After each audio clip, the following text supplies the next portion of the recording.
Dramaturgo, escritor e poeta irlandês muito famoso na era vitoriana, converso hoje com Oscar Wilde.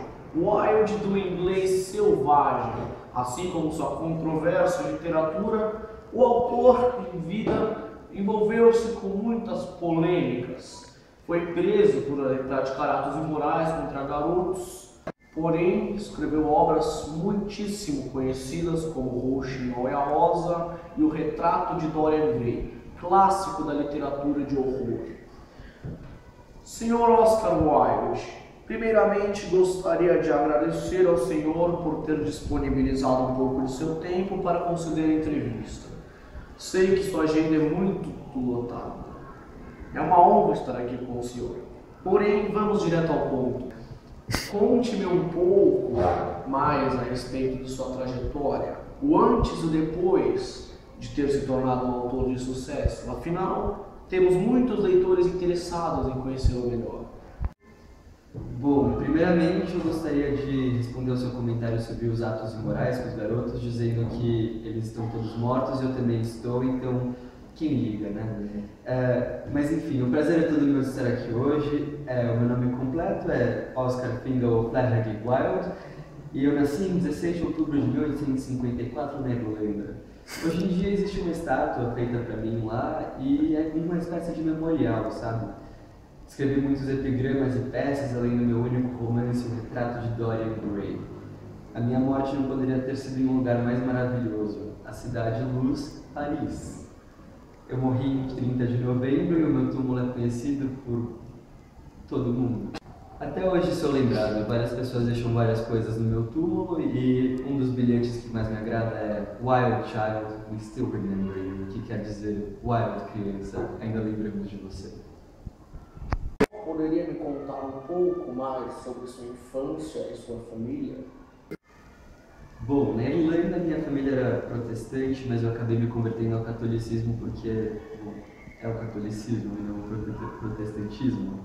Mas a minha mãe Jane me inspirou a escrever porque ela foi autora de vários poemas revolucionários sob o pseudônimo de Esperança para um jornal irlandês, o The Nation.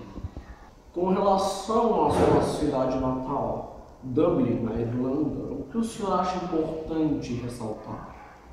Bom, Dublin é a maior cidade da Irlanda e foi fundada por vikings e seu nome, Dublin, quer dizer Lago Negro em viking.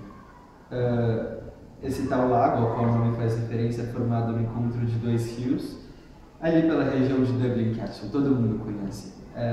Aliás, o lugar foi muito bem escolhido e tem tudo a ver comigo. No ano de 1994, minha casa foi transformada no colégio, The American College Dublin.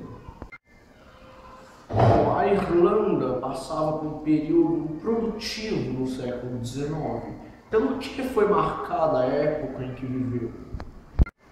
Bom, além da tuberculose que assolava a Europa, a Irlanda do século XIX foi marcada pela Revolução Industrial, que provocou uma urbanização muito rápida. O sul do país ainda dependia da agricultura, criando grandes diferenças econômicas em relação ao norte do país. Nasci logo depois da grande crise de fome que marcou a Irlanda, nos anos 40. E, todavia, a minha evolução literária não se deu no país em que nasci, e sim na Inglaterra, publicando inúmeras obras e contos como Rouxinol e a Rosa. E quando o senhor se mudou de Dublin, sei que ganhou uma bolsa para estudar em Oxford e foi morar em Londres, na Inglaterra, um país vizinho. Conte-me sobre este período de vida. Bom, eu fui um aluno brilhante em Oxford, todo mundo sabe porque eu ganhei muitos prêmios. E eu também tive uma vida muito movimentada na própria Londres. Eu morava com um amigo meu que era um pintor popular de retratos da alta sociedade londrina. Eu me entreguei aos prazeres da bebida, escrevi poemas e textos dramatúrgicos. Era uma vida muito boa. Eu também criei um movimento estético chamado dandismo, baseado na ideia de que os problemas da vida deveriam ser norteados pelas preocupações artísticas.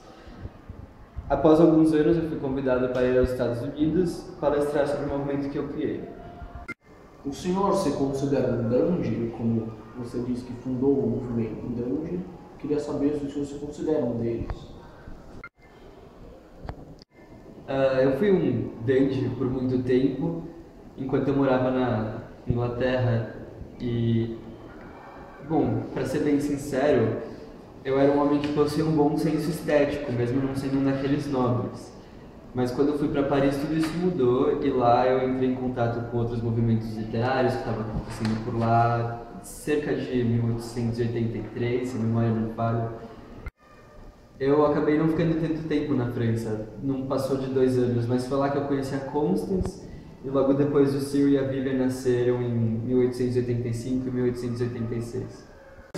Será que o senhor poderia comentar também sobre os anos em que passou preso e por que foi preso? Bom, a minha prisão aconteceu por um motivo bem simples. Eu escrevi uma crítica a um homem chamado Lord Alfred Douglas. E você sabe como esses nobres são, né? Esses lords, eles são muito orgulhosos. Então, o pai dele, o Marquês de Queensberry, se irritou com a minha imprudência ao criticar alguém mais rico que eu e me mandou para um julgamento acusando-me de cometer atos imorais contra menores, que a senhora mesma já mencionou, Dona Maria. E acabei sendo condenado a 2 anos de prisão e trabalho forçado. E isso denegriu tanto a minha saúde que eu acabei voltando para Paris apenas para morrer, 2 anos depois de ser. Para que possamos nos inteirar bem no contexto do conto, conte-nos um pouco mais a respeito do espaço e do tempo da obra. Bom, o espaço do enredo do meu conto é num jardim de rosas, até porque o conto se chama O Chimboia Rosa. E quanto ao tempo, são mais ou menos 1 ou 2 dias, não muito mais do que isso. E a época é a minha própria época, o século XIX, que foi quando eu estava vivo. Seu conto, querendo ou não, traz consigo uma espécie de lição de moral aos leitores, como uma crítica à sociedade. Bom, certamente existe uma lição de moral, mas não era o meu principal objetivo, até porque o conto foi escrito para o público infantil, para os meus filhos. Mas de uma certa maneira, eu acho que transparece esse aspecto crítico que vem à tona com a vida da pessoa. Ela representa a hipocrisia, a arrogância, a futilidade e a superficialidade da sociedade em que eu vivia e em que você vive também. Bem, muito obrigado, Sr. Oscar Wilde, por me conceder esta excelentíssima entrevista. Inclusive, é a primeira vez que eu tenho a oportunidade de entrevistar alguém que não está mais entre nós, o que me é estranho, pensando agora. Deve ser algo que eu estou tomando, não sei. Muito obrigado, volte sempre. Foi um prazer.